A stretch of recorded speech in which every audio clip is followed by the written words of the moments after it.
Traveler? Paimon? Kinich! Fancy meeting you here. We've actually been looking for you. I'll get straight to the point. I hear you accepted a proposal from Elder Trinidad. Oh, the, Turnfire Knight, you mean. You were still his first choice. It's just... Oh, jeez. It's not what it looks like, promise. Chill, it's cool. I only mention it because there's something you should know. And I suspect Elder Trinidad hasn't been completely forthcoming with you. His true intention is to resolve the Mountain King problem once and for all. Once and for all? You mean this'll be the last Turnfire Knight ever? That's right. He wants to use you to send the Mountain King to the Night Kingdom. To the Night Kingdom? You mean... To his death. Whoa, are you serious right now? You shouldn't go blurting out accusations like that. It could get you in trouble. Too blunt? Okay. I'll phrase it more gently. There is potentially a possibility that Elder Trinidad may be hoping that during the course of the ceremony, you kill the Mountain King dead. But that's ridiculous. He told us the Mountain King is a living symbol of your tribe's glory. And that glory comes at a price. Oh, that's right. The Mountain King is a living symbol of our glory, but even this glory comes at a price. Ah, yes, and Nana wasn't the first.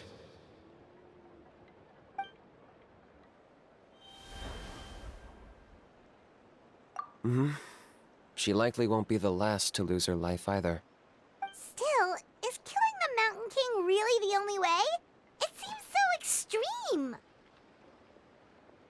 The Mountain King is a unique case when it comes to abyssal contamination. It's eaten away at him for so long that it has consumed him entirely, and the damage is irreversible. That evil power has both driven him insane and kept him alive over the centuries. So, to look at it one way, once it's completely purged from his body, the Mountain King will finally be able to rest in peace. In past ceremonies, we've only purged around half of the abyssal power. This was to strike a balance, to keep him alive, but also keep him asleep. Trinidad didn't say anything about how much power he wanted us to purge, but he did say there were some more details to go over before the ceremony. Then it sounds like you'll know for sure soon enough. If he really asks us to kill the Mountain King, what should we do?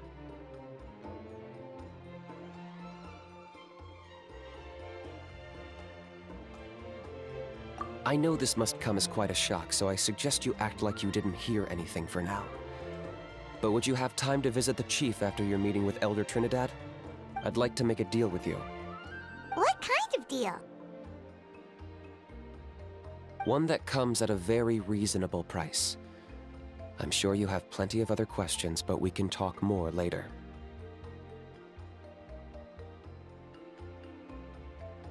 Good. See you soon.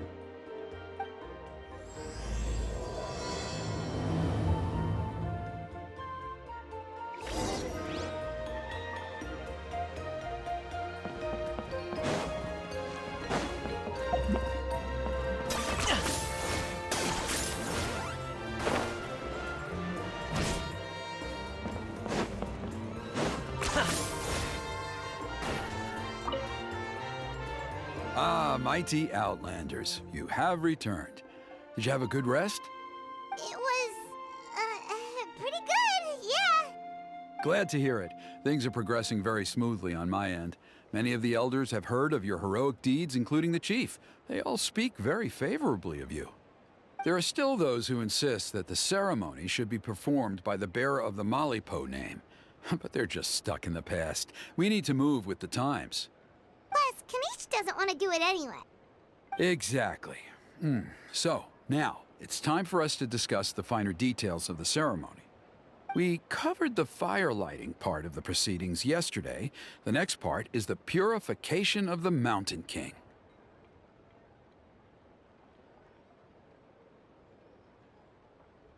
It's quite simple. You just need to use the sacred flame. We've done it plenty of times before, and it's always very routine. I'm sure you won't have any problems. One point I'd like to stress, though, is that you need to burn away as much of the abyssal energy as you possibly can. The more we dispel, the longer the Mountain King will remain asleep. Asleep, huh? Precisely. In previous years, the Flamebearer has often been unable to dispel a sufficient amount of abyssal energy. That's the only reason why we have to perform the ceremony on a regular basis. But I understand that you have a lot of experience fighting against the Abyss, and you seem to wield the sacred flame quite effortlessly yesterday. With your help, I'm optimistic this time we can dispel all the remaining abyssal energy from the Mountain King's body, freeing us from this ever-looming threat for many years to come. Traveler? So this doesn't faze you at all, huh? You clearly have a lot of confidence in yourself. That's all you really need to know. The ceremony's in 3 days. I'll come and fetch you when we're ready. In the meantime, feel free to take a look around our settlement. It would mean a lot to the elders if you got to know some of our people. And if you wouldn't mind helping them out with a few errands here and there, that would be even better. So now we have extra errands to run? Maybe we should add a little extra to the price. Just a humble suggestion, that's all. It will help you gain the respect of our people, and as a mighty hero, I truly believe that's what you deserve. I'll be sticking around for the next few days, so if you have any questions, you know where to find me. Seems like Kinich was right. We should go meet up with him right away.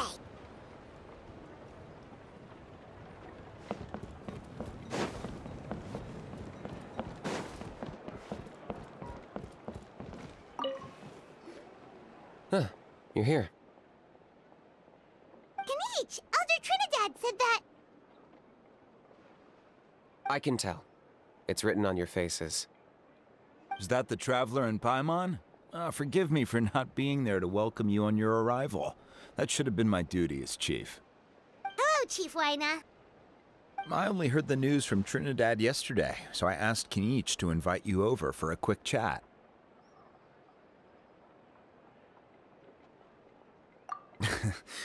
I believe Kinich has already filled you in, so I'll get straight to the point.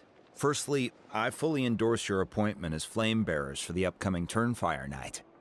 However, I would like to request that you take steps to ensure the Mountain King's safety. Every child of our tribe grows up hearing the tales of our heroes, from Yupanquis the Firebringer to Burkina and the Mountain King who fought against the Abyss. This is our history and our heritage, the source of our pride and the center of our faith. To kill the Mountain King would be to destroy our spirit. I would never be able to face our ancestors in the Night Kingdom. Nana's death was a great tragedy, and I do not blame Trinidad for the actions he has taken. Nevertheless, I cannot allow any harm to come to the Mountain King. The very roots of our identity are at stake. My honored guests, please give this matter your serious consideration.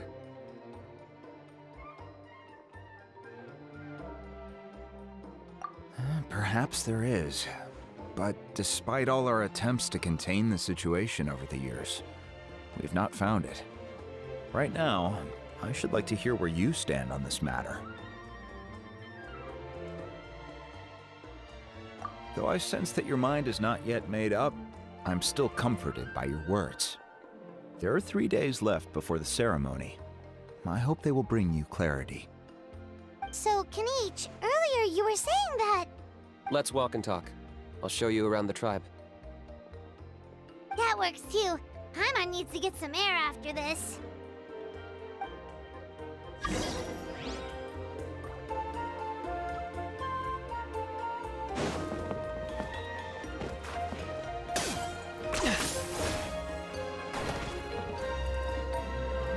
Kinich, Paimon finally understands why you turned Trinidad down. You knew what he was planning, didn't you? That's why you didn't want to be the flame bearer this time, because it's a double-edged sword. The whole Mora thing was just a sneaky excuse. Double-edged sword is right. But my response wasn't merely an excuse. To solve this exceptional problem, an exceptional price must be paid.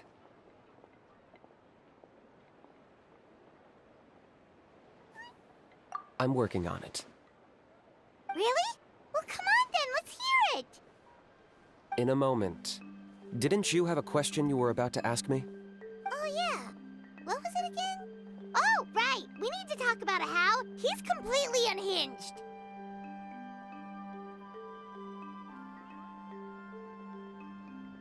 I agree that he has a problem. He needs disciplining, so I hired him a teacher. You got him a teacher? Oh, Paimon would love to see him get scolded for bad behavior. Anyway, moving on. When we ran into a How, he said you two were investigating some abyss thing together. Is that related to the whole Mountain King situation? Yes, that's the angle I've been working on. I'm a Saurian hunter, but I occasionally hunt the abyss too. One time I was pursuing some purple demonic dogs when I accidentally entered a hidden space.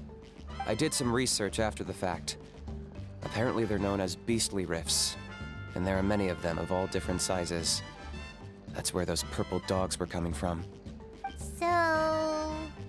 So, if we can locate one of these beastly rifts, clear the monsters out, and move the Mountain King inside, he'd be able to continue living, but without posing a threat to the tribe.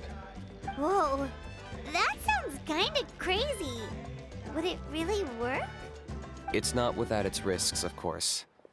There's a lot of unknowns in the equation. For instance, for all we know, a prolonged period inside the rift could make the Mountain King's condition worse. Still, we desperately need something like this, even just as a temporary measure. You've seen the conflict the issue is causing in our tribe for yourselves, and believe me, it's been a long time coming. The chief is adamant about keeping the Mountain King alive, whatever happens. Paimon can understand. It's less about the Mountain King and more about preserving your culture and heritage. Yes, but on the flip side, you've got people like Elder Trinidad, who is more concerned about protecting the people he cares about now and into the future. And he has every right to take that view. It's one thing to try and preserve the last remnants of a glorious past, but making your kin pay the price for it? No one can seriously tell them that's a fair trade. You're right. There's no easy answers here. Let's leave that to one side for a moment and assume we go with your plan. How do you actually intend to find one of these beastly rifts? Because at least in our experience, the dogs open the rifts when they want to attack us, not the other way around. I think I know a way.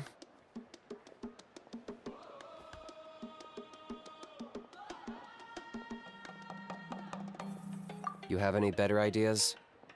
Not at the moment, but it just feels like using the power of the Abyss for our own ends isn't gonna end well. After all, the Abyss is what turned the Mountain King into a monster in the first place. People are gonna think you've lost your marbles. If it doesn't end well, then that's the price we pay. Everything in the world comes at a price. Even when Yupanquis, the Firebringer, stole the Turnfire, it cost him dearly. The Mountain King's erratic outbursts have brought tensions within the tribe to a boiling point. Unless this gets resolved quickly, everyone will be stuck in a stalemate. All right. So what's this deal you wanted to make with us? We're hardly experts on exploiting abyssal power. All I need you to do is keep people away from me. I'm getting harassed on a daily basis by people trying to convince me to be the flame bearer. I can't afford to waste all my energy dealing with them. If you help me out, there'll be a gift for you in return. Ooh, what kind of gift? Something well worth your while, I'd say. Just keep doing what you've been doing. Integrate yourself with the tribespeople, so everyone comes to terms with the fact that we have a new flame bearer. That way, I won't have an endless stream of people coming to beg me to join the ceremony, and I can focus on finding a way to summon the beastly rift. Then, when the day of the ceremony comes, will move the Mountain King into his new home. Still sounds pretty crazy. Even for a daredevil like you, that's dangerous. And even if it works, what if neither Chief Lina nor Elder Trinidad are happy with it? Have you thought about what you'd do then? At least the two of them would finally be on the same side of the issue, leaving only me on the opposing side.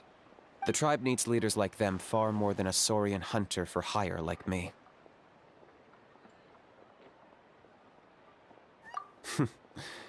Can I take that to mean that we have a deal?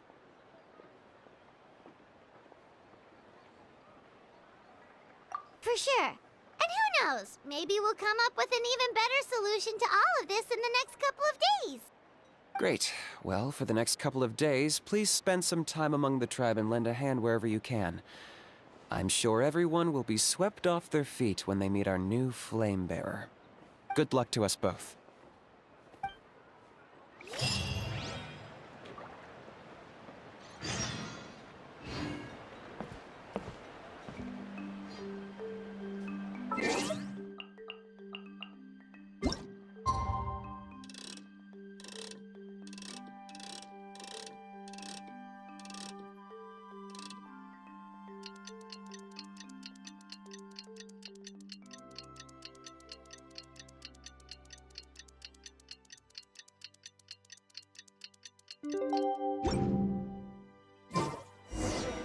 Okay, task for the day. Meet the tribe's people and take some heat off of Kinich's back.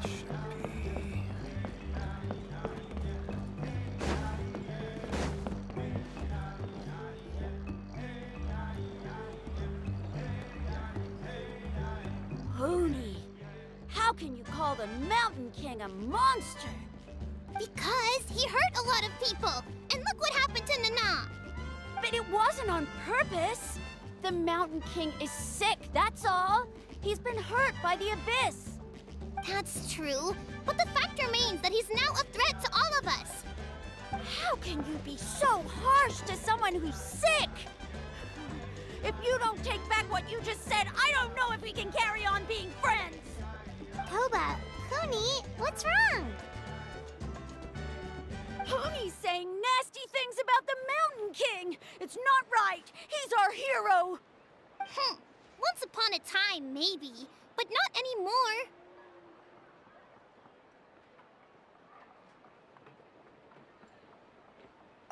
anymore. Yesterday, maybe, but not anymore. Toba? Fine. I guess my dad is right. Things change, and you just have to accept it and move forward. As of today, our friendship is over. There's no going back. Oh, come on, cut it out, you two. We have some great news to tell you. The Traveler is gonna be the flame bearer for the next Turnfire night. She's gonna do a beautiful ceremony and cure the Mountain King's illness for good. What? Really?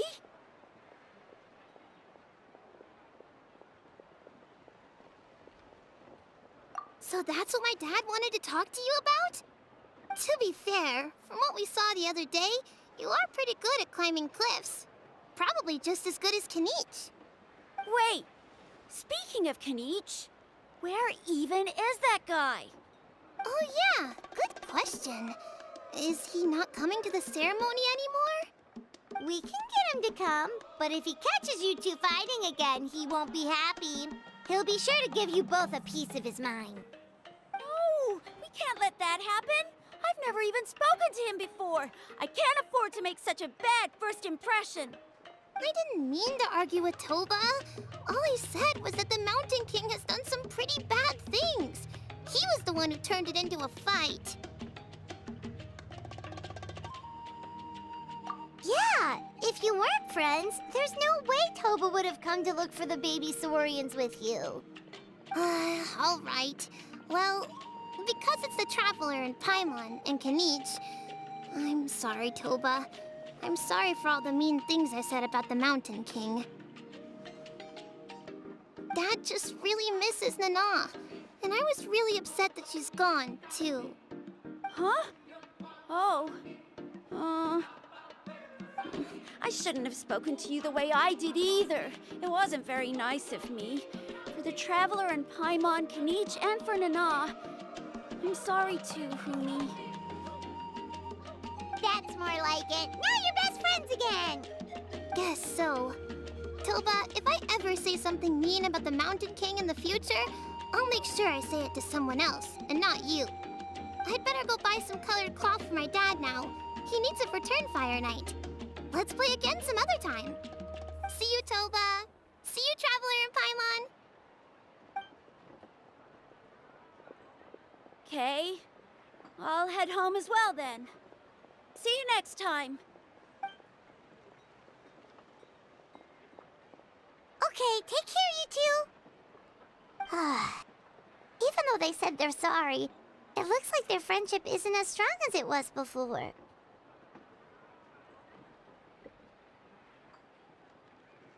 Let's just hope we can solve this once and for all. Come on, let's move on.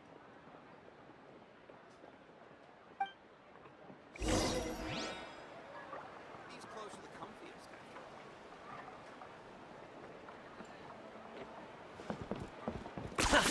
Huh? What's going on over there? Let's take a look.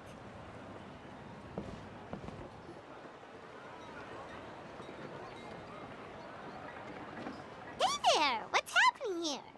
A rehearsal for the Turnfire Night dance. Ooh, there's a dance involved? Paimon wants to learn too! You don't know it? Ah, I guess you're not from these parts, huh? It's rare to see a new face around the tribe these days. I thought everyone would be keeping away. Why do you say that? Because of the Turnfire Night, of course. The Mountain King could wake up at any time. That's why we're holding an emergency ceremony. This isn't one of those fun and games festivals. For outsiders, it might even be a little dangerous. Well, did you know that the Flame Bearer this time is actually gonna be an outsider? Oh, I did hear about that. It's a first for sure. I would have loved to meet them in person. What? Oh, it's you? Man, oh man. Well, this is a nice surprise. It's funny, I was just thinking that I'll probably miss out on meeting the new Flamebearer since I'm not taking part this time around. Then suddenly, there you are. Must be my lucky day. You're not taking part in the Turnfire night? How come? You're not an outsider too, are you? You must be joking. Watch this.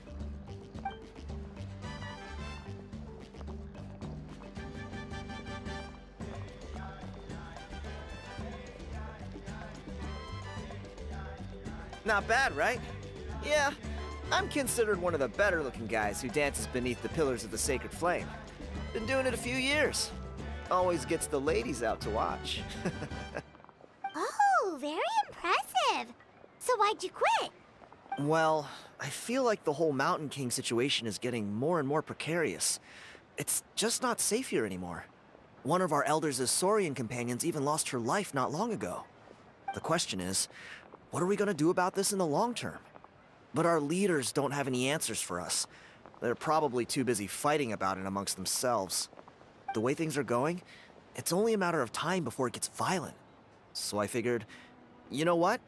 Now's as good a time as any to get away for a little while. Go do some exploring. You look a little disappointed. Disappointed? Nah, it's a great opportunity to go see the world. As every male scion of the canopy knows, wherever you are and wherever you go, the only way is forwards. We take pride in that. I won't forget my roots.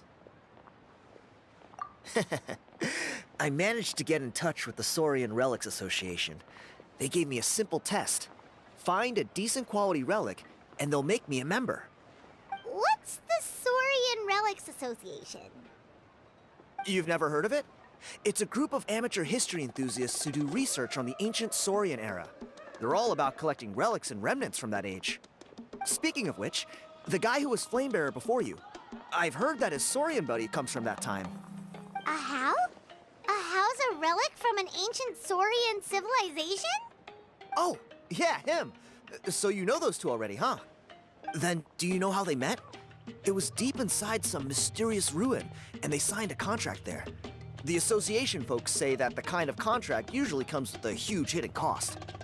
Really? That sounds ominous. Who knows? But if it's true, Kinich can probably handle it. He knows what he's doing with weighing up contracts and costs and stuff. I doubt he'd make a contract that doesn't benefit him. Strangely enough, I actually happened upon a strange mural a while back, and it looked to me like it was depicting a Saurian and a human involved in some kind of Saurian-era contract ritual. Oh, does that count as a relic then? You bet it does. I was all ready to go take a picture of it and use that as my entry ticket to the association. But after all the abyssal activity recently, I heard that area's been overrun by monsters. The best laid plans, huh? I'll just have to wait and see if things improve. Or... you look like you know your way around a fight. I don't suppose there's any chance you'd be able to help? If all you need to get is a picture, that should be pretty achievable, right? The Traveler deals with monsters all the time. It's a piece of cake. Wait, you're seriously gonna help me out? Come on, it's no big deal. Compared to some of the things we've been roped into before, this is nothing. Pyro Archon above, you two have hearts of gold, you know that? You're the kind of people who could dive into the Turnfire deep in the bowels of the Night Kingdom, and it wouldn't burn a single hair off your head. Of course it is. All right, come with me. I'll show you the way.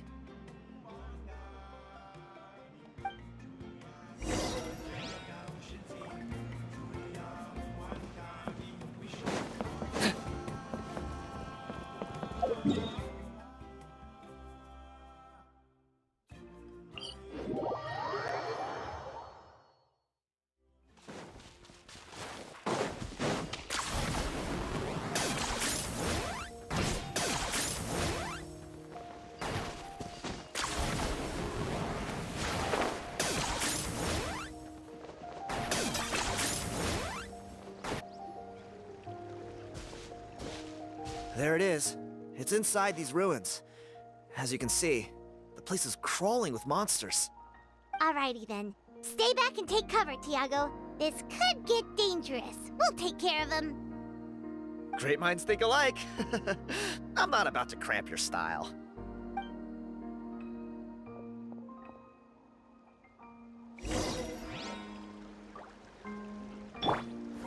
Stabilize! Okay. I got him cornered!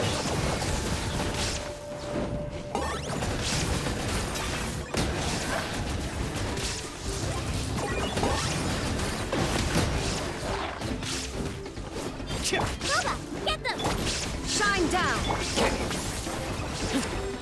Locked up!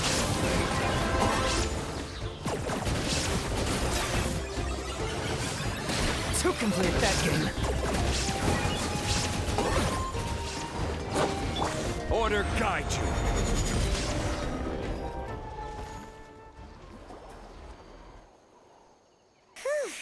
That should be the last of them.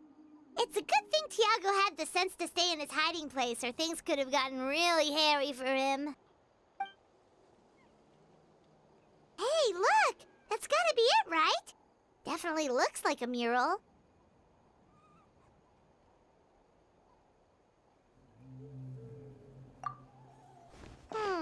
True. Now that you mention it, most ancient murals take up a whole huge wall. This looks more like someone with a paintbrush got bored and started doodling. It does match the story he told us, though. There's a Saurian and a human. So, is that supposed to be what an ancient contract ritual looked like? Whatever. We're not here to decipher it. Just photograph it.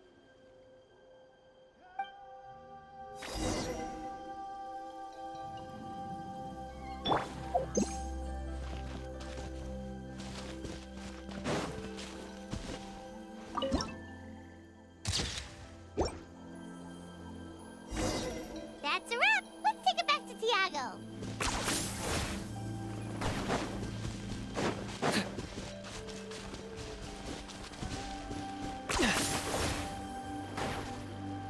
You've been robbed? Oh, Ponche. And I thought my luck was bad. Oh, I put blood, sweat, and tears into that, and now I've got nothing to show for it. Some gap-toothed goon stole it from me.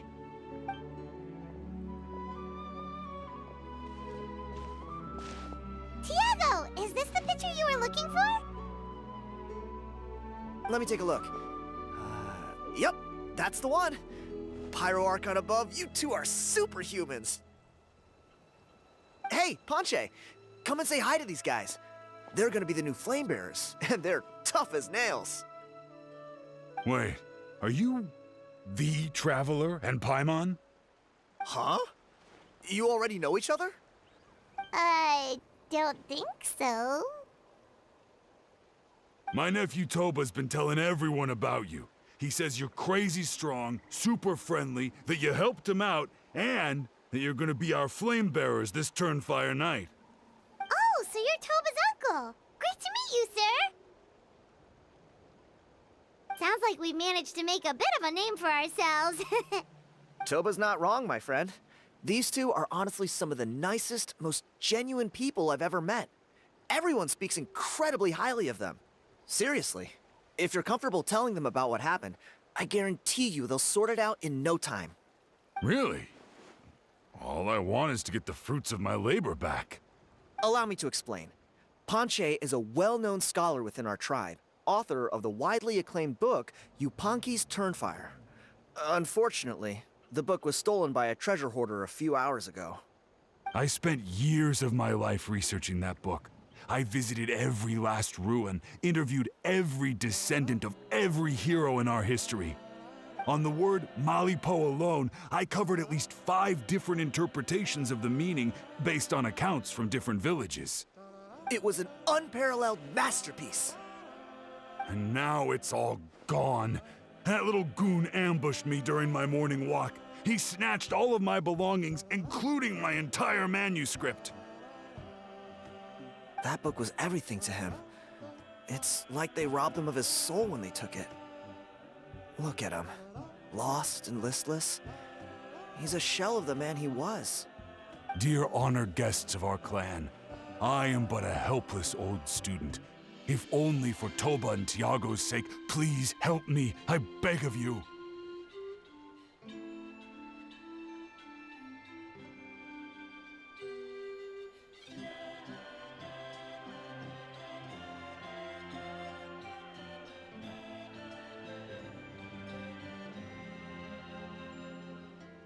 See what I mean, Ponche? Now you've run into these two, your luck's about to change, big time. I don't know if he's still there, but come on, I'll take you.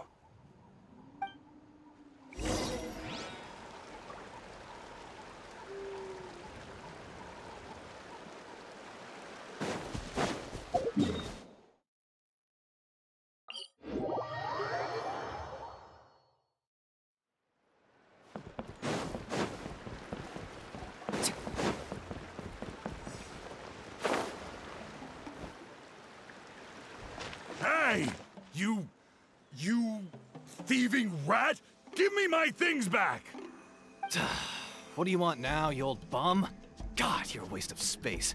Prepare to get shoved butt first into a tree hollow.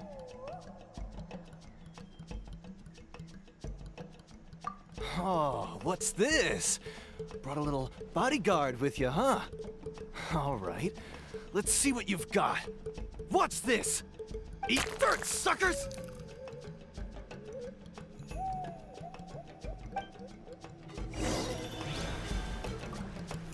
Hey, he's trying to get away! You good? Let's chase him down!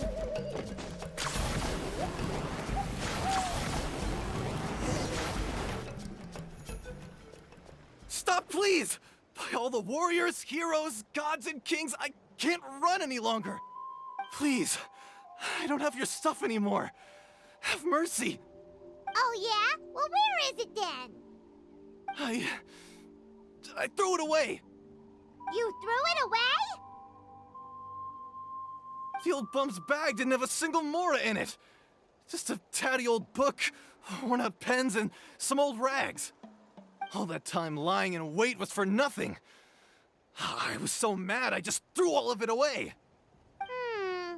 Is that really the truth? Okay then, where did you throw it away? The same place you found me. Look, I swear on the Pyro Archon it's the truth.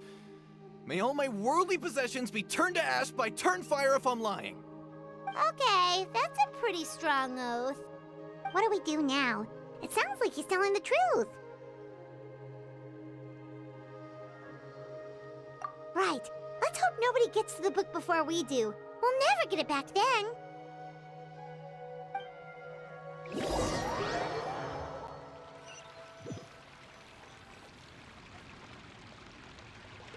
Although the Turnfire is a heroic symbol in Huitzatlan, it always comes with the more ominous implication of eventual tragedy. This holds true for all bearers of this ancient name in recorded history. Each one of them died of non-natural causes, as if the specter of the Turnfire was always lurking in the background. This appears to suggest the existence of some higher power that is always watching the name-bearer, examining their actions, and eventually demanding payment in return. None can escape this payment, unless, perhaps, they could honestly swear by Turnfire to never make a single mistake in their entire life. Yupanquis Turnfire. What an incredible work on ancient name philology.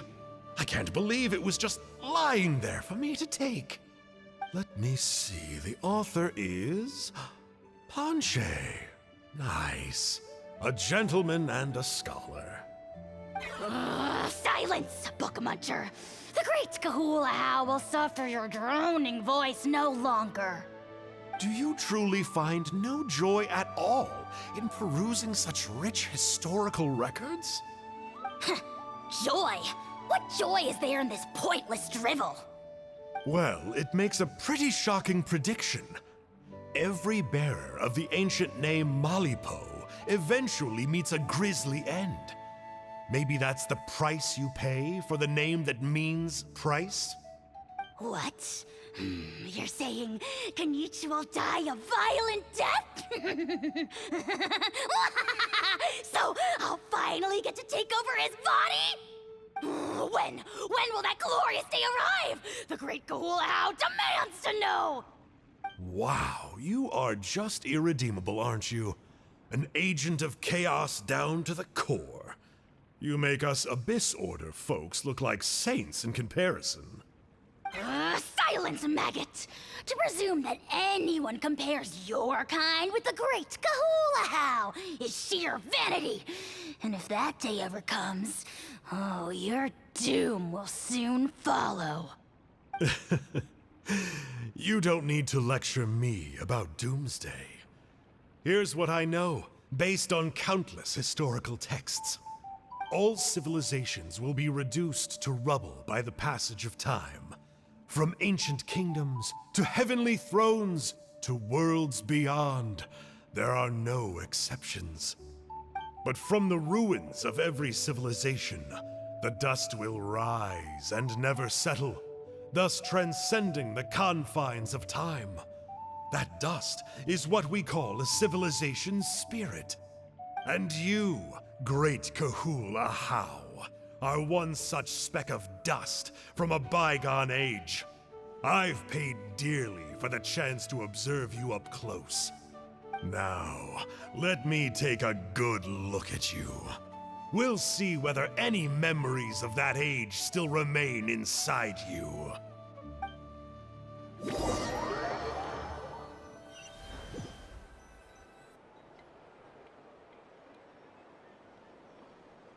We're so sorry, Mr. Panche, but we couldn't find your manuscript anywhere.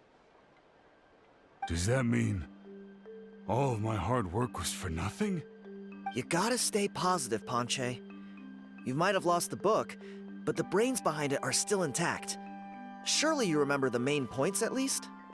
The whole reason I worked so hard to get it finished before the Turnfire night is because I hoped that maybe it might help us find a way through these trying times. But now...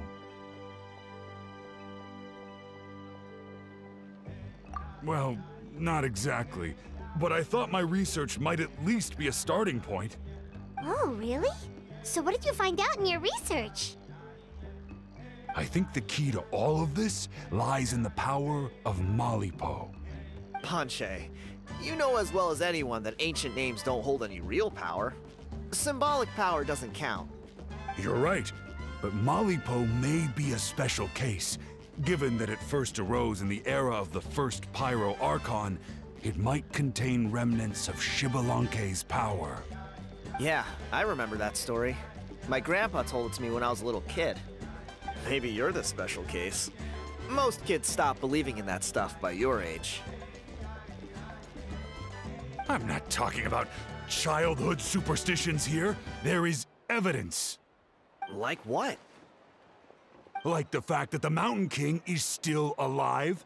Everyone attributes that to the power of the Abyss. But there's more to it than that. The key factor is that Burkina summoned the power of Malipo at the cost of his own life. If you don't believe me, then answer me this. How many other creatures can you think of who lived longer, not shorter, after being contaminated by the Abyss? Traveler, different situation but similar idea. Doesn't this remind you of the hilly...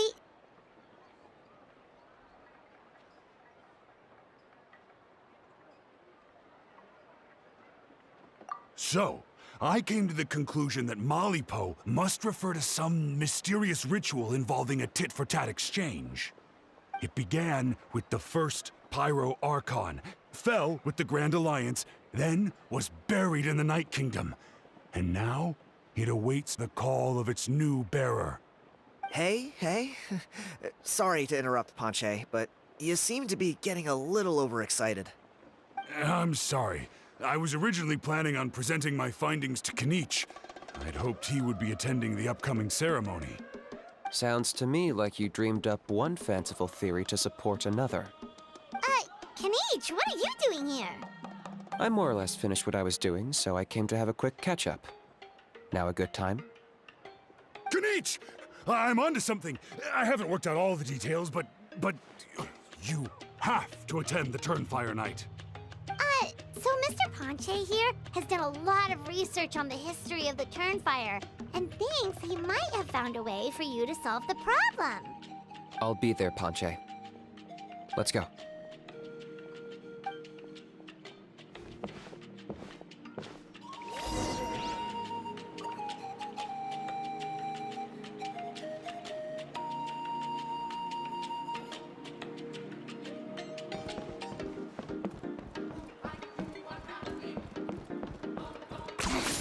Points for agility.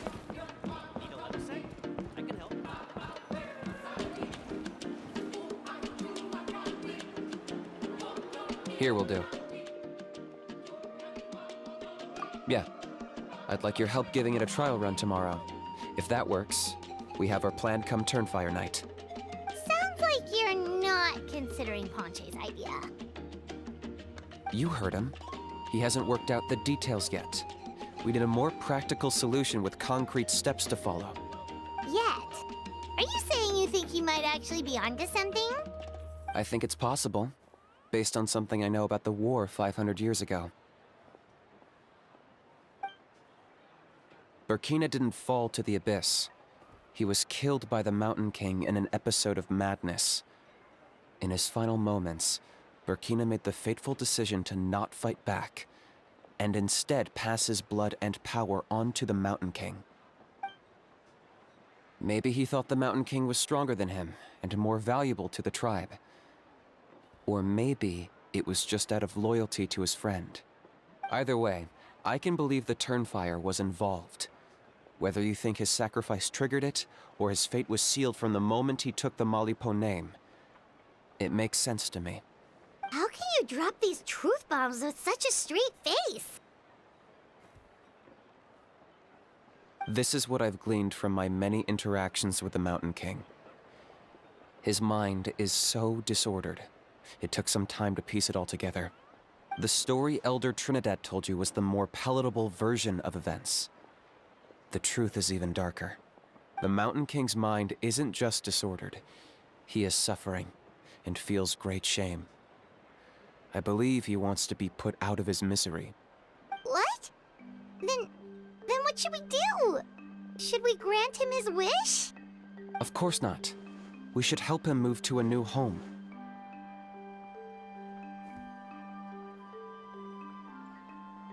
It's the only practical solution. The Mountain King is a hero to my tribe. An object of worship, even. Ending his life would be like desecrating a statue. Still, he's been the cause of multiple disasters, and we can't afford to have any more. Ugh. Practical solutions hurt Paimon's brain. Can we follow our hearts next time? Then let's break for the day. I've already found a suitable venue for tomorrow.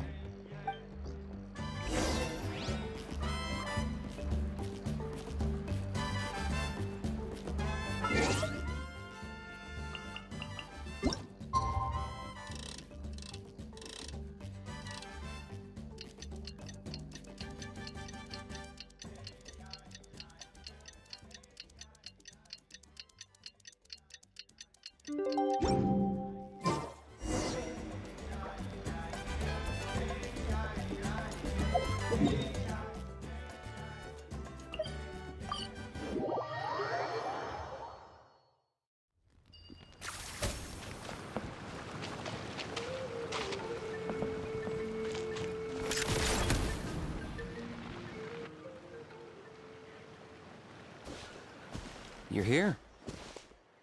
Very punctual. Oh, so the gruesome twosome come crawling back. Huh.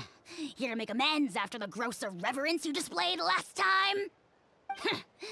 Very well. The almighty Dragon Lord, Kahula How, shall grant you the audience that you seek.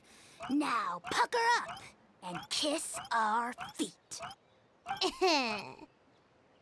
Kinich, didn't you say you found him a teacher? He's just as out of control as ever! Hey!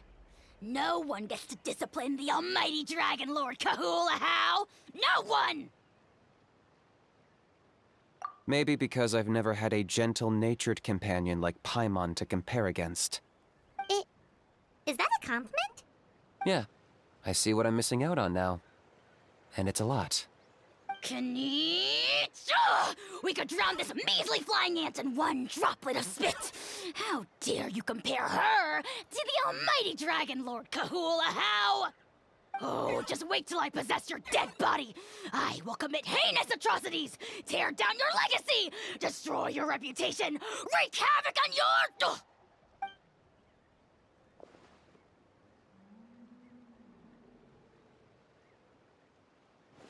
Traveler, Paimon, let's get down to business. Once we've opened the beastly rift, you're welcome to toss a How in there for a couple of days. With pleasure. You don't need to ask twice. I got my hands on this device in a trade. It's meant as bait, but it'll also stabilize the abyssal energy. The rift towns will tear through space to get to this. Once they're here, we take them out and claim the rift for ourselves.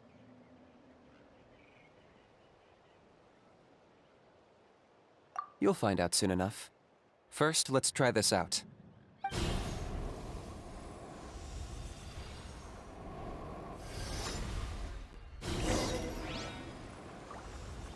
They'll tear you to pieces given half the chance, so be careful.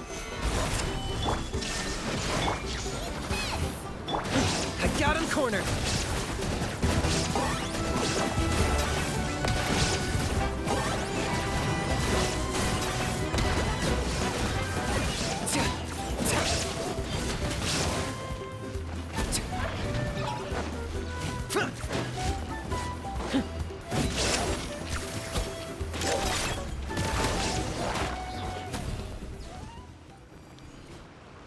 Uh-oh. Are there even bigger ones on the way? You see, Kinich? I'm a man of my word. In fact, I'd say I under-promised and over-delivered. Nifty little gizmo, isn't it? I take it this is your true form? Now that our deal is complete, it's time to start the next phase of our relationship. I made a promise to the great Kahula How, and now I'm here to seize your body for his use. Cliché, I know. The hero's trusted partner sells him out to the abyss in a shocking act of betrayal. Cue bad guy speech and drawn-out death sequence. Huh? Angel? Huh? Huh? What are you two doing here? Oh, Mr. Kinich, this is not what we agreed on. Traveler, this is the gift I got you. I know you're looking for intel on the Abyss Order, so I thought he might be of use to you. But it looks like you've already met.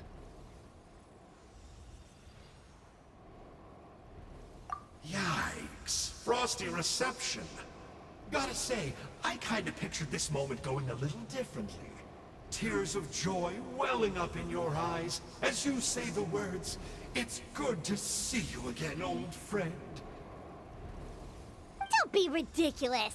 Sounds like you've been reading too many romance novels. There we have it. Change is inevitable and nothing lasts forever. What a pity. Well then, time for you to meet the new me. This time, please call me Sanka. Sanka! Aha! So you're Glasses Guy! You tricked Huni and Toba into telling you a bunch of stories!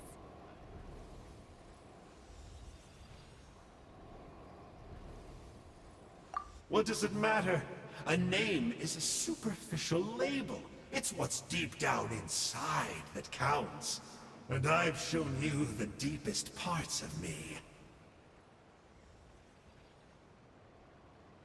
That would explain a lot. Why else would you show up here and start acting like a wise guy? You looking for a fight? I'll pass. I do rather like you, as I've said before. But my one quibble is that you really don't know your own strength.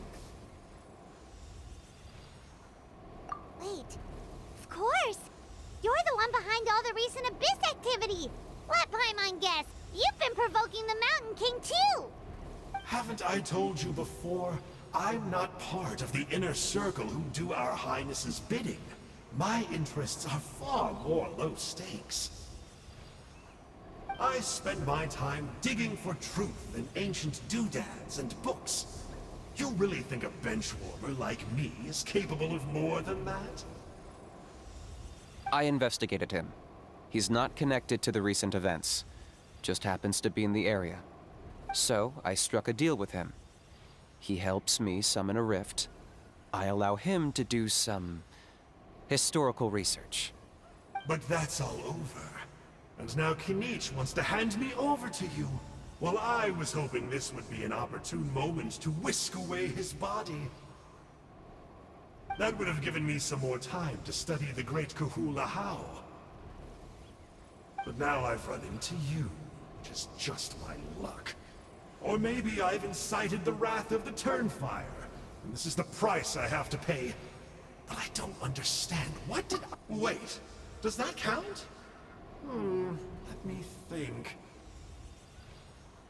How? You are the worst of the worst!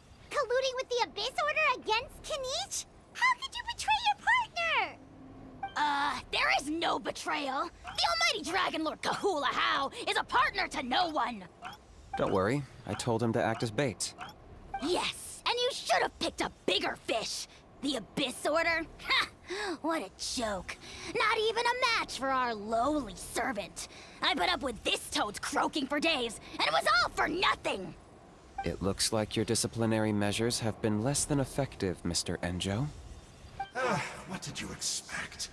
Behavioral rehab isn't really our thing. Otherwise, we might as well change our name from the Abyss Order to the Abyss Boarding School. The abysmal disorder would suit you better. Kinich! Dispose of him! He is of no further use to us! Traveler?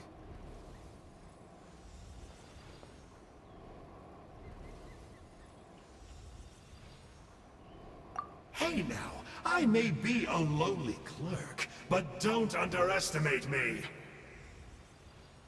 I could never beat you in a straight-up fight, but when it comes to running away, I won't lose to anyone. Do me a favor, and remember how fast I disappear. Maybe then you'll show me a little respect next time. Darn! He got away again! Couldn't you have It's alright. He's not worth our time and energy. Besides, it seems like he's in debt to a lot of people. I'm sure they'll keep him busy. If you say so. Still, Paimon's kinda surprised that you actually struck a deal with someone from the Abyss Order. To borrow that guy's words, names are superficial labels. Whether you call it the Abyss Order or anything else, it's a broad generalization at best. Think of it like apples that have fallen from a tree. If you tasted each one, you'd find that they're all at different stages of ripening. Even the unripe fruit blown off its branch before it's fully grown can still be brewed into a fine wine. Everything has its use. Huh. Well, in that specific sense, maybe Enjo's not such a bad apple. Not rotten to the core, at least. Of course! Only the almighty Dragon Lord, Kahula How, is rotten to the core and evil beyond redemption. Ugh. So what exactly are you anyway? You're definitely the evilest little thing Paimon's ever met. Don't worry, he can't hurt a fly. You could say that.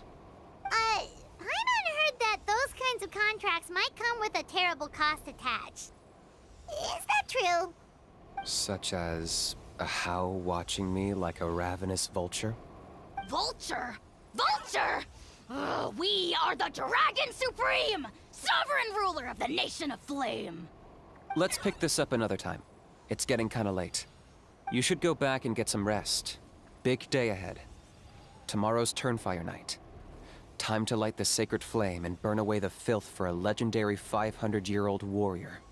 Oh yeah. Hearing you lay it out like that is making Paimon a little nervous. For all the work we've put in, it all comes down to tomorrow night. We have to make sure we solve this problem once and for all. Then it can't hurt to say this one more time. Good luck to us both. See you tomorrow.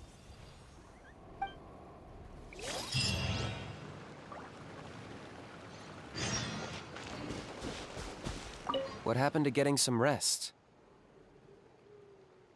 You're cautious, like me. I get it.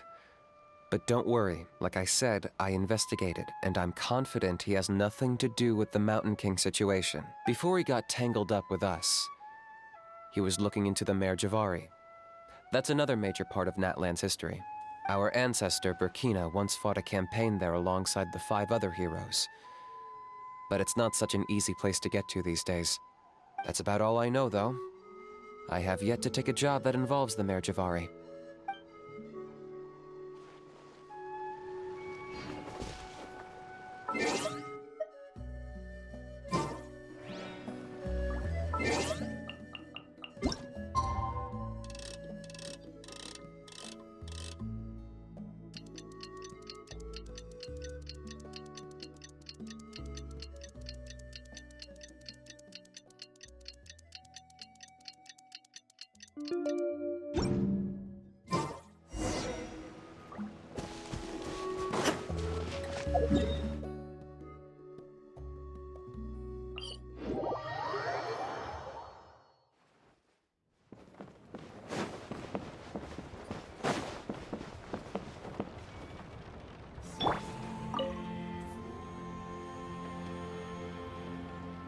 Ah, at long last, you're back. I hear you've done much for our people these last few days. Everyone has nothing but praise for you. Many young people have heard the rumors too. They're all eager to meet our new flame bearer. Well, they won't have to wait for long. It's almost time for the ceremony. We really hope we can resolve the Mountain King situation quickly and smoothly. Seems like a lot of people have been worrying about it, huh? Well, it's nearly time. So, if you're ready, then follow me to the ceremony site.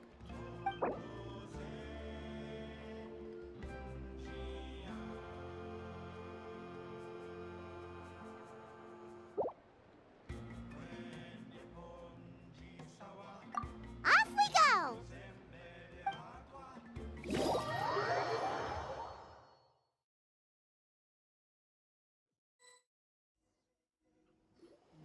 Here we are. Our honored guests have arrived. I have heard much about your fine work over the past few days. I hope you'll allow us to thank you properly after tonight's ceremony. Don't worry about it. Getting this huge venue ready must have been a huge task. No need to make extra work for yourselves on our account. Oh, if it means getting the Mountain King issue resolved, no cost is too great to bear. A resolution will come in due course, but every great fire starts as a tiny spark. We must take it one step at a time. No one would disagree with you if that were possible, Chief, but it's been far too long since we've seen a real step forward. Look around you. Can't you see how our numbers have dwindled since the last Turnfire night? The ceremony was arranged on short notice. Many are away from home and could not make it back in time. That may be so, but still. Good evening, Traveler in Paimon. Kinich! Not a moment too soon. Chief Wayna, Elder Trinidad, could you give us a minute? I'd like to give the Traveler a few pointers as the previous Flamebearer. Very well, but make it quick. Let me know when you're done and we will begin the ceremony. Let's step to the side. Has anyone gone over the key steps of the ceremony with you yet? Yeah, Elder Trinidad did, but, Paimon seems to have forgotten them. What a surprise! The flying ant has an ant-sized brain. If you don't want your tongue to be burned off by the sacred flame tonight, I suggest you stay quiet. See those sacred flame pillars? Once you've lit the fire, go light each one up in turn. Once that's done, head down into the cave where the Mountain King slumbers, light the braziers along the way, then bring the flame to the final altar. Then the ceremony is complete. That sounds simple enough. The process isn't complicated, but remember, you mustn't turn back at any point. If you miss a pillar, you can't light the next one, then come back to it. You have to keep moving forward, or it's seen as disrespecting our ancestors. If that happens, you won't receive the blessing of the Turnfire, and you'll have to start over. I made you a diagram that summarizes the steps. Take a look.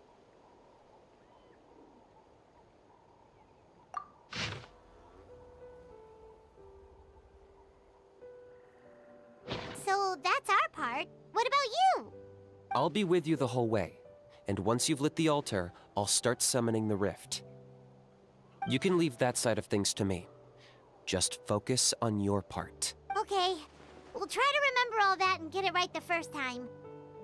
Ready when you are. But I think I saw Huni and the others just now. Maybe you should say hi before you start. Might make you less nervous. Just tell the chief when you're ready.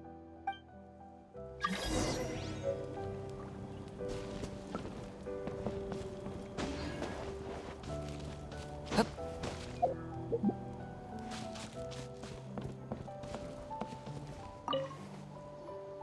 How are you doing?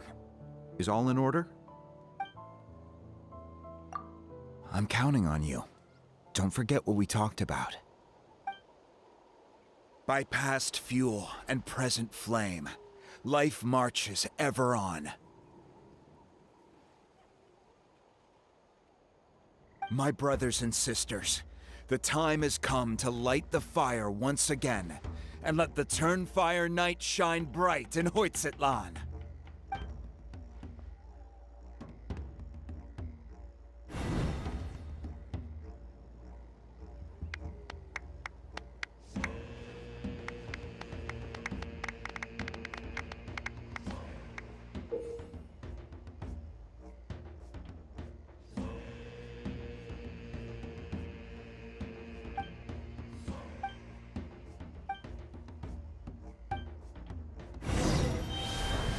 Go get the sacred flame.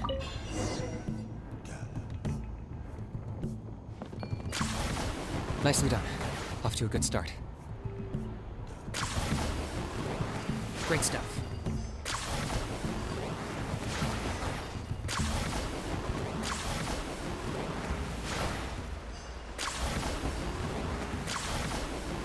You're over halfway. Keep it up.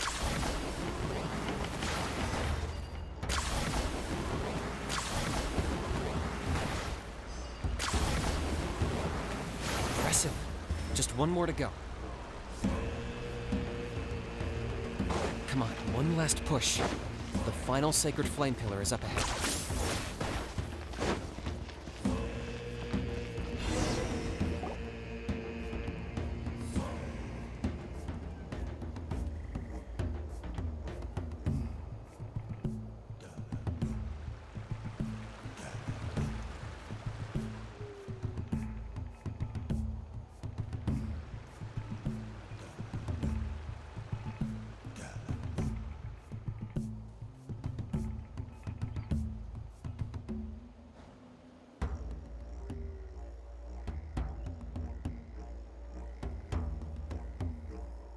Great.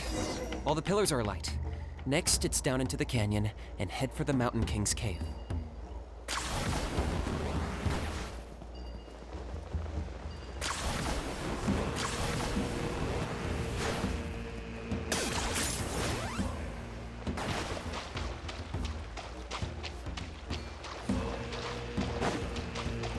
Almost there. The cave is just up ahead.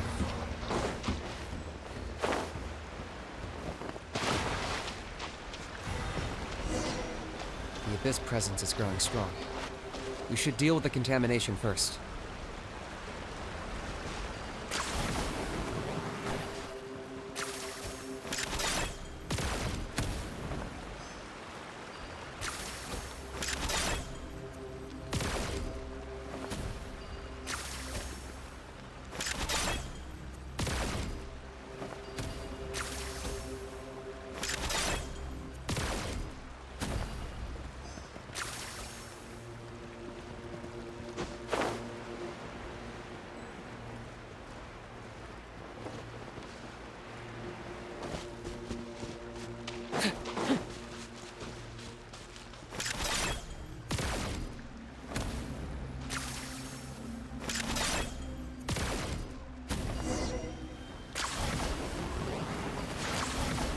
There's the altar of the Sacred Flame. Remember, light up the torches around it first.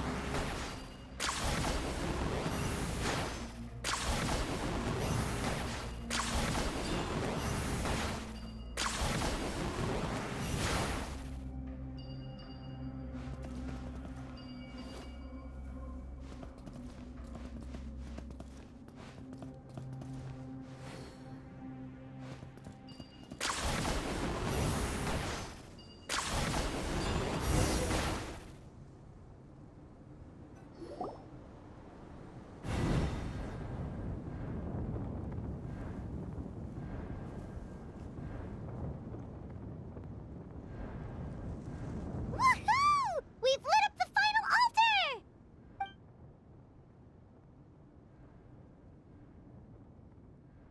That's the Mountain King up ahead, right?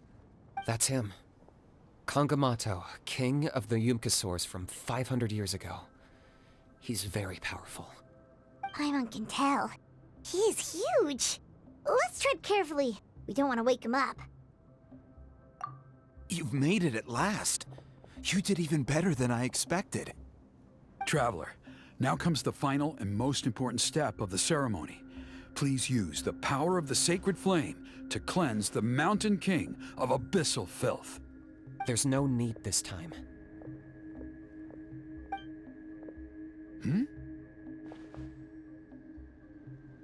Such strong abyssal power. What is that thing? Kinich, what is the meaning of this?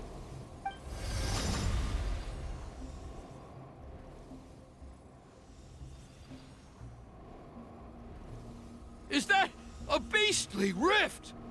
Chief Huayna, Elder Trinidad, this is about to get a little dangerous. You should step back. What do you think you're doing? Solving the Mountain King issue. You mean by having him torn to pieces by rift hounds? No, stop! We can't let that happen! Foolish Locust! Can't you see? We're trying to shove your Locust King into the beastly rift! But... I'm sorry, Chief Huayna and Elder Trinidad. This is the only way. Can you promise me that no harm will come to the Mountain King? I can't guarantee it, but I'm fairly confident. Traveler, this is not what we agreed on. You must cleanse the Mountain King of every last trace of abyssal contamination.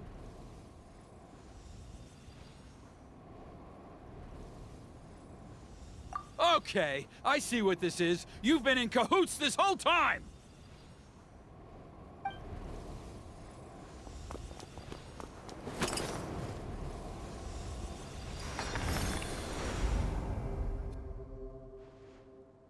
Ugh, you imbecile! What have you done? Oh no! The device is destroyed! You forced my hand. I had no choice. Elder Trinidad! What are you doing?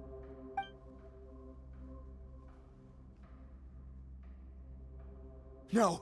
The Mountain King is waking up! He will cause even more casualties! Everyone, out! Now!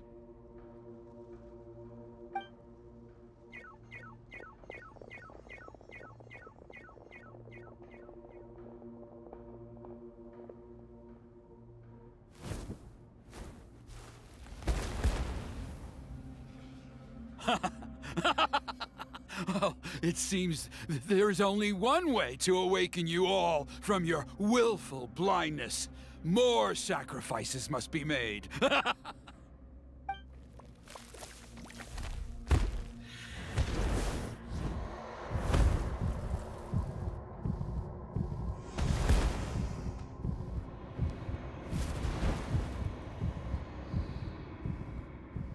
Take me, O Mountain King! Take me as your next sacrifice!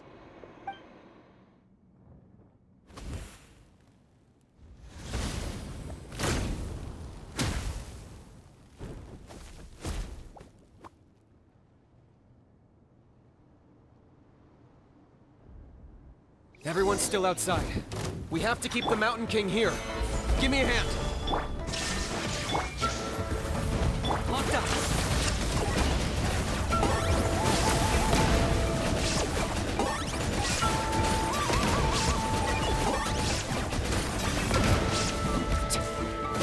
There is no... Watch out for the fruits he's spitting out. I can use those against him. That's it.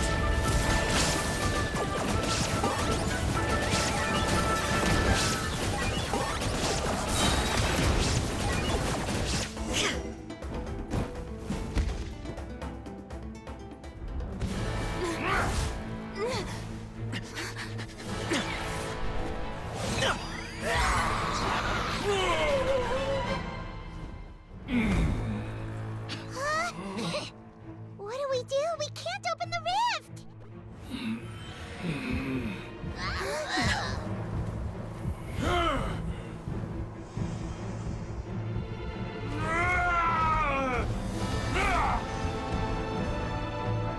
Kill me! Put an end to Hoyt's shame!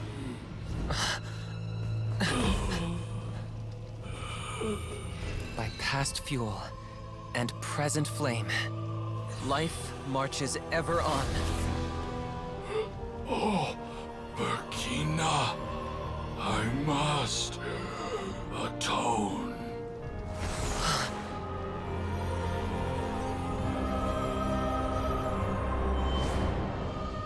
Patience.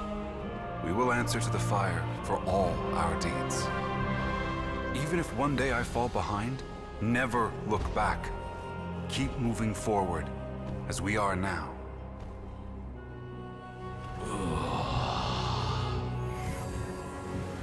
Live with your guilt and shame.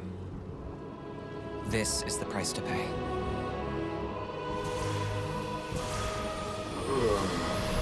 Heir to the Turnfire, please use my ruined vessel to train the heroes of the future. The will of Kongamato will march ever on, till the abyss is stamped out.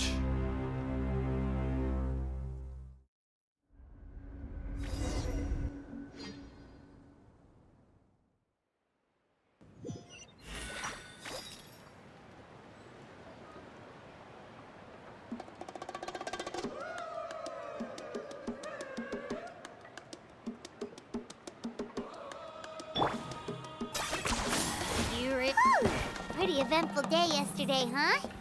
Paimon wonders how things are doing now. Let's go ask the chief!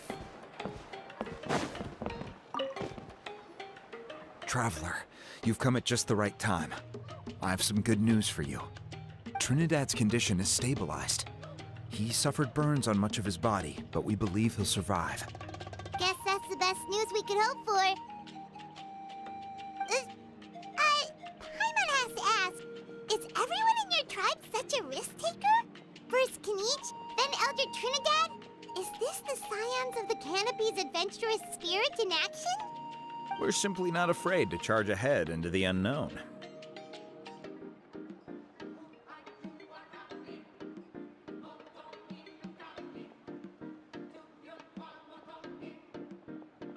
He's fine. Don't worry. He's gone to check on the Mountain King. Something most mysterious has happened. After the incident yesterday, a transparent shell has formed around the Mountain King's body. We don't understand the mechanism behind it, but the shell appears to insulate him against the influence of abyssal power. It is somewhat akin to a scab, in that it stops the abyssal energy within him from bleeding out, while also preventing further abyssal energy from seeping in and infecting him. We've never seen anything like it. The tribe's most senior elders believe it was caused when he was burned by the sacred flame, similar to the way burned wood becomes charcoal. I think their theory makes sense. After all, we've never thrown the Mountain King directly into the sacred flame before. Wow. So it's made a barrier against abyssal energy? That's a good thing, right? It's practically a miracle from what we've seen of it so far. It means that the Mountain King's level of abyssal energy is now stable. No longer will we need to perform an annual cleansing ceremony. Wow. That's amazing!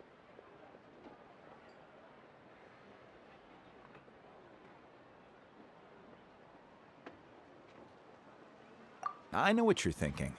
The young people in the tribe are already speculating that yesterday's ceremony was a Turnfire night like none other in our history. Because you and Kinich, you summoned the very flame that appears in our ancient legends. A great transparent ball of fire. And that fire is what saved the Mountain King. Whoa! So that was the real Turnfire? I may be the chief of this tribe, but I've only ever known the Turnfire as a concept in our legends. I cannot answer that question. If anyone can answer it, I suspect it would be the bearer of the Malipo name. He is in the Mountain King's cave as we speak. Ah, so Kinich then. Why don't we go see how he's doing?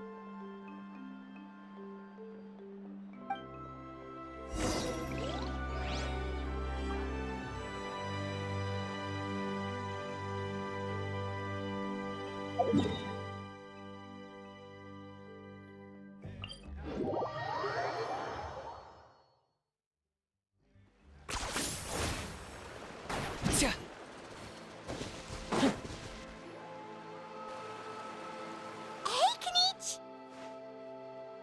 Hey yourselves. You two doing okay after yesterday? We were gonna ask you the same question. You scared Paimon half to death when you rushed into the fire. Sorry, I couldn't just stand and watch the Mountain King get burned alive. So you thought you'd try and extinguish the sacred flame with Dendro? Or is that an attempt to make the almighty Dragon Lord Kahulahau die of laughter? The sacred flame only possesses a fraction of the Pyro Archon's power. It's not as if I was fighting the Pyro Archon herself. Kinich, when you went into the flames, were you intending to, Intending to what? to, do the same thing as Burkina? Sacrifice myself?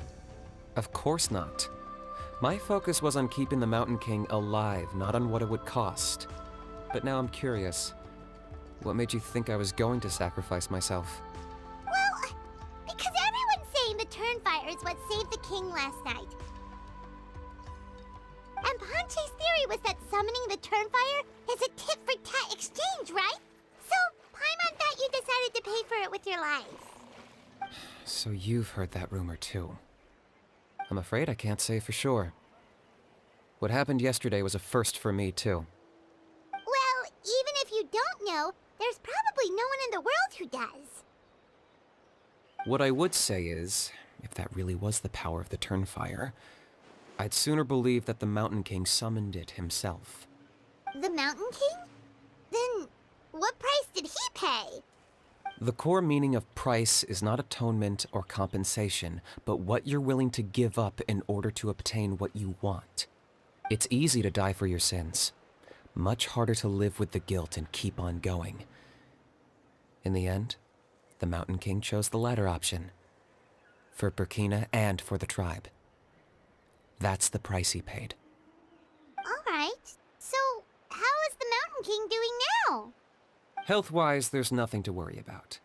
He'll enter a fighting stance whenever we set foot in his territory. But his attacks are gentler now and not as crazed as before. Like he said yesterday, he just intends to be a sparring partner for people to practice with.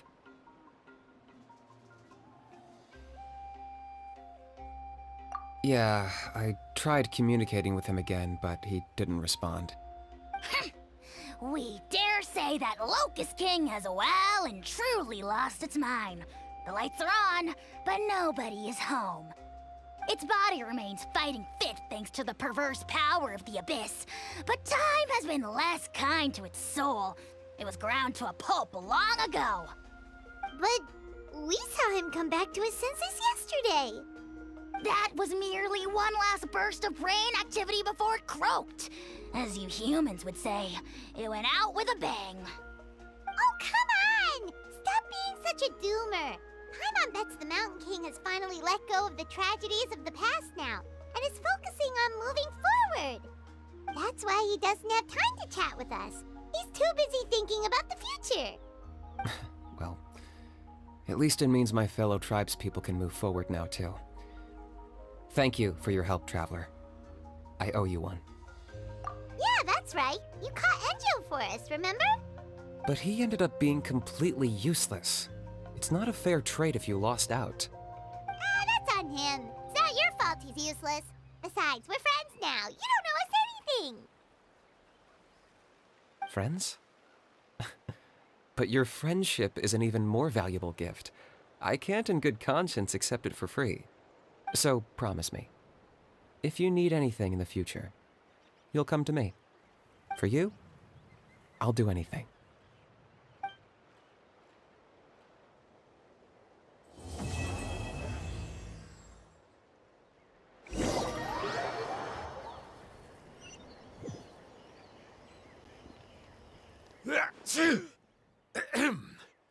So, in the end, only poor little Huni got the sad ending? Yeah, everyone's happy except me. First Nana, then my dad. Why does everyone in my family have to suffer? Huni, it'll be okay. Your dad will get better soon. Toba, you're my friend, so I shouldn't say this to your face. But it was all the Mountain King's fault. Huh? Now hold your horses, kiddo. If you promise not to fight, Uncle Sanka will tell you a story. Okay, before you roll your eyes out of your skull, I promise you can trust me. I almost got my eyebrows burned off by the Turnfire after last time. That's why I came back, to make it up to you. All right, I'll just get to the point. Do you know what Uncle Sanka loves the most about your people? What? Your extreme sports. Huh? On my first day here, I got hit by someone falling out of the sky. I believe you call it bungee jumping? It's a dangerous sport, to be sure, but the courage it took to make the jump impressed the heck out of me. So, I introduced myself to the jumper, we made friends, and I even helped treat her wounds.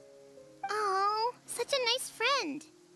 Of course. Anyway, the good times didn't last, because I got captured by a powerful foe, so we had to part ways for a while. In the hands of the enemy, I was scorned, scolded, and nearly given away as a gift. Oh, it was so humiliating. A horrible experience to look back on. Why does Uncle Sanka always have to suffer, I thought. So I feel your pain, Huni. I was in the same position. But in the end, I made it through, and I left all of those painful memories in the past. I even managed to reunite with my friend. Is that it? The moral of the story is to look forward in life, right? Yeah, we've heard that one millions of times. Sorry, Uncle Sanka, but you're not cut out to be a teacher. Very smart, Huni, but not quite smart enough.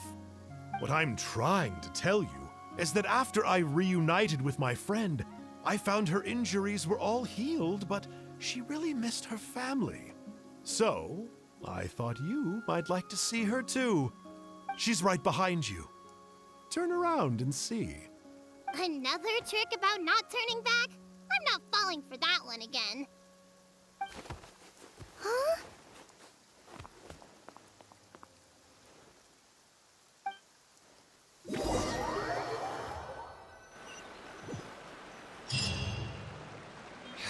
The hems of my pants are still dripping.